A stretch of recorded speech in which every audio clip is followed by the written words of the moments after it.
This is Culloden, April 16, 1746, the last pitched battle fought on British soil, and the final desperate stand of the Jacobite cause. For decades, Britain has been a house divided.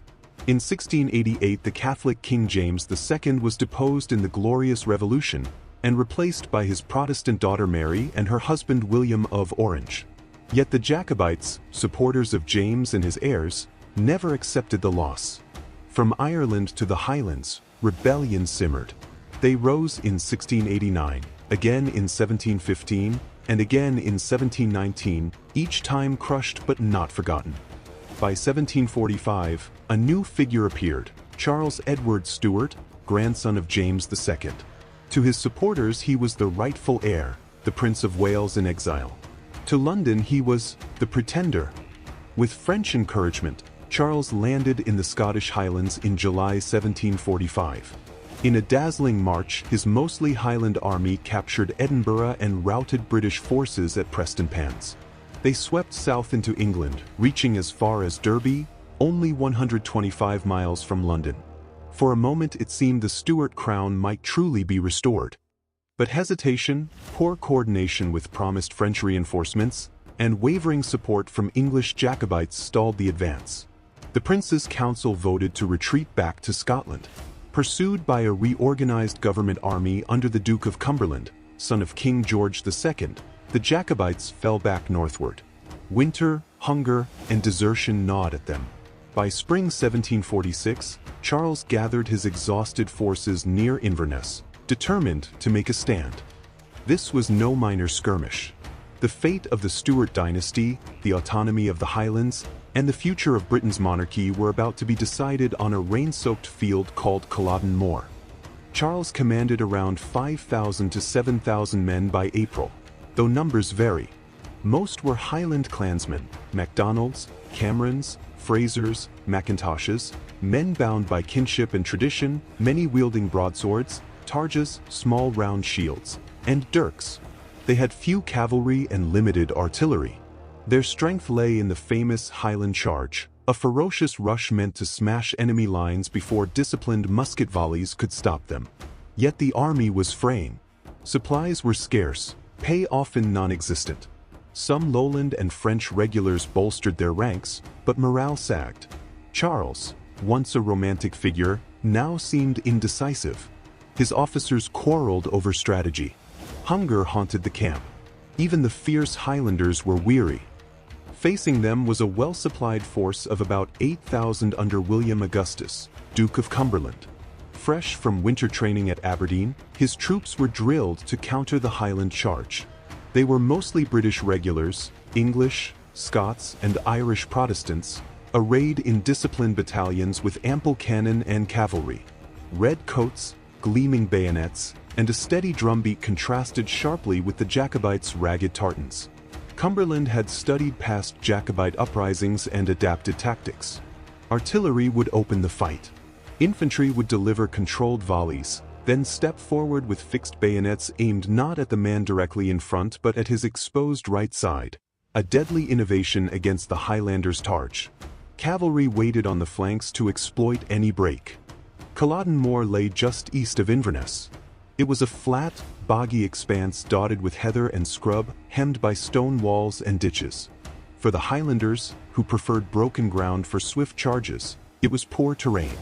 Rain and sleet turned the field into sucking mud. Visibility was low. Yet Charles, against the advice of some commanders, chose this ground, partly because it blocked Cumberland's path to Inverness and partly out of desperation. At dawn on April 16, 1746, both armies prepared. The Jacobites were cold, hungry, many still exhausted from a failed night march intended to surprise Cumberland's camp. They formed up nonetheless, clan by clan, broadswords in hand, bagpipes keening. Across the moor the government army stood in 3 long lines, cannon already in place, flags stiff in the wind. Tension hung thick. This was not just another clash. For the Jacobites it was a final gamble. Victory might open the road to renewed invasion of England. Defeat could mean the end of their cause forever. All through the night of April 15th, the Jacobite camp at Culloden stirred with whispered orders. Charles had approved a bold plan, a surprise night march to fall on Cumberland's camp before dawn. Hungry, soaked, and bone-tired, thousands of Highlanders stumbled through the darkness along narrow tracks. Muskets knocked against stones. Shoes sucked off in the bog. Some men fell behind. Units became separated. As the black sky lightened toward gray, it was clear they would not reach their target in time. Exhausted and disordered, the army had to turn back. By dawn they were trudging once more onto Culloden Moor, hungry, shivering, and without rest, just as the government forces approached. Inside the Jacobite command tent tempers flared.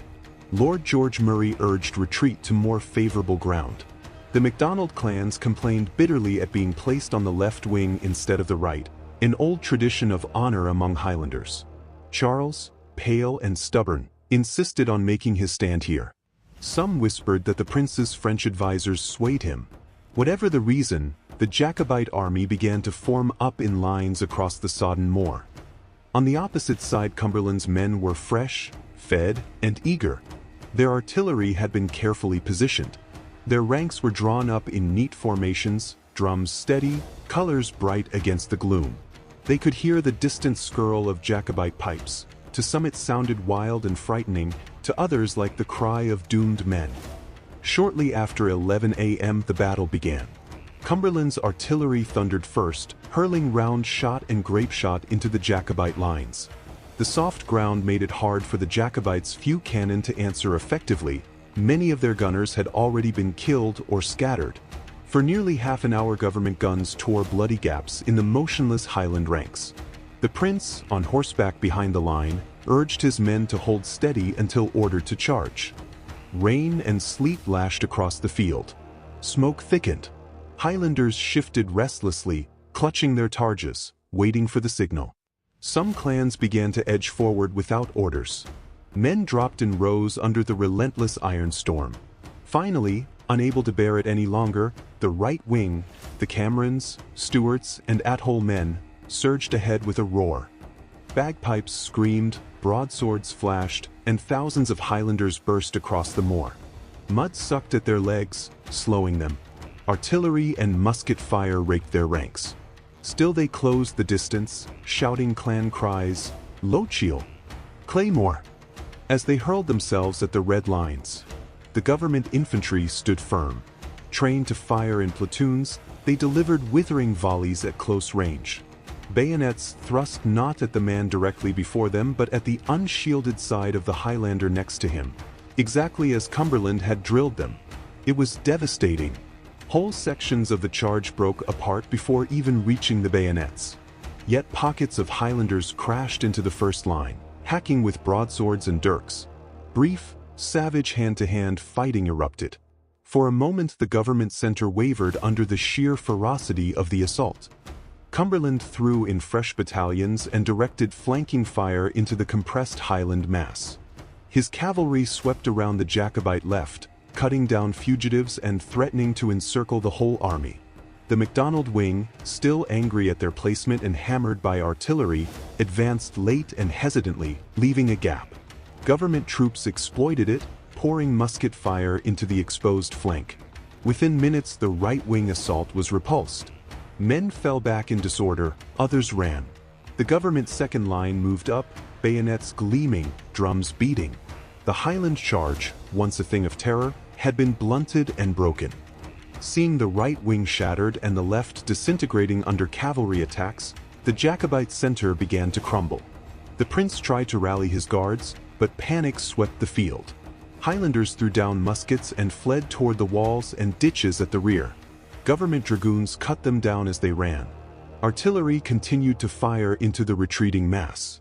Charles was urged to leave before capture. Reluctantly he turned his horse and rode off the field, the dream of a Stuart restoration dying behind him. By early afternoon the moor was strewn with the dead and dying. The Jacobite army had ceased to exist as a fighting force. When the guns fell silent, Culloden Moor was a slaughterhouse. More than 1,000 Jacobites lay dead or dying in the mud. Entire clans were shattered. By contrast, Cumberland's army lost fewer than 400 men. The moor was still and gray, littered with tartan bodies, smashed broadswords, and broken drums. Smoke drifted in the sleet. The last pitched battle fought on British soil had lasted barely an hour, and it had ended the Jacobite dream. But the killing did not stop with the battle. Cumberland unleashed a ruthless pursuit. Government troops combed the highlands, burning crofts, seizing cattle, and executing suspected rebels. Wounded Highlanders left on the field were bayoneted or shot. Captured Jacobites were hanged or transported to penal colonies. The Duke earned the nickname Butcher Cumberland, a name that would stick in Scottish memory for generations. Charles Edward Stuart escaped the battlefield with a handful of companions. 4 months he evaded capture, moving from glen to glen, sometimes disguised as a servant, sometimes hidden by loyal Highlanders at great risk. His most famous flight was with Flora MacDonald, who smuggled him over the sea to Skye dressed as Betty Burke. Eventually he reached France in exile, his cause lost, his legend beginning. For the Highlands, Culloden was a turning point. In the aftermath, the British government moved to dismantle the clan system that had sustained Jacobite uprisings. The Disarming Act forbade Highlanders to carry weapons. Wearing tartan or the kilt was outlawed. Chiefs lost legal authority over their clans. Forts and roads were built to tighten government control. In less than a generation, the traditional Highland way of life had been irreparably changed. Politically, Culloden secured the Hanoverian dynasty on the British throne. It ended any realistic chance of a Stuart restoration and allowed Britain to turn outward, to empire, trade, and war with France, without fearing rebellion at home. In that sense, a muddy moor outside Inverness helped shape the modern British state. Yet Culloden also created a powerful myth. For many Scots it became a symbol of lost independence and heroic resistance. Songs, poems, and later romantic histories would paint the Jacobites in tragic colors. Tourists would walk the field and feel the weight of history. The moor itself would become a place of mourning and memory. Today Culloden Moor is quiet. Heather and grass cover the scars of battle. Low stone markers show where clans fell. Here lie the MacDonalds, here lie the Camerons. The wind carries the cries of curlews instead of war pipes. Yet if you stand there on an April morning, you can almost hear the echo of broadswords clashing and muskets firing, the last desperate charge of men fighting for a lost cause. The Battle of Culloden was short, brutal, and decisive. It ended an era and began another. It's a reminder of how dreams of power and restoration can end in mud and blood, and how their stories can live on long after. If you found this story gripping, there are many more forgotten battles and turning points in history waiting to be told. Subscribe to this channel to journey deeper into the wars, rebellions, and last stands that shaped our world. And don't miss our next episode, where we uncover another clash that changed history forever.